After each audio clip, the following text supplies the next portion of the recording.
It was a grand plan backed by the Mayor to create a temporary floating walkway along the Thames to draw in visitors during the Olympics. But before plans for the London River Park have even been approved, it's already attracted a raft of objections. Let's get more from Sonia Jessup. So Sonia, what are people saying? Well, you only have to look around here really to see why the tourists normally come. You've got St Paul's Cathedral over that way, the Globe Theatre down there, and of course behind me, Tower Bridge. And so what some people are asking is, do we really need a floating park in the middle of the Thames? Now this is a £60 million scheme. It's all private investment. So will this boost tourism or will it spoil the river? The River Thames already has the tourists flocking to its banks. But next summer, this could be the new attraction.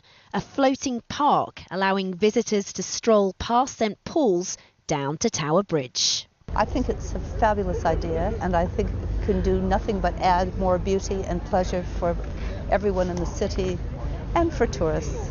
Of course, it depends on how it's constructed and done, but if it does marry into the landscape, then it can't help but enhance something. It's another attraction for London.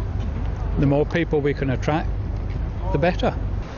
But some are worried that far from enhancing the historical buildings along the Thames, the park could actually spoil the view. The Commission for Architecture and the Built Environment says that some of the plans appear unimaginative and corporate, and it's questioned whether the park is in fact more of a pier. The London Eye is not an eye, but the River Park is a park. It's going to have green spaces, trees, a swimming pool and open places where people can sit and relax and enjoy the river. Of course it's a park.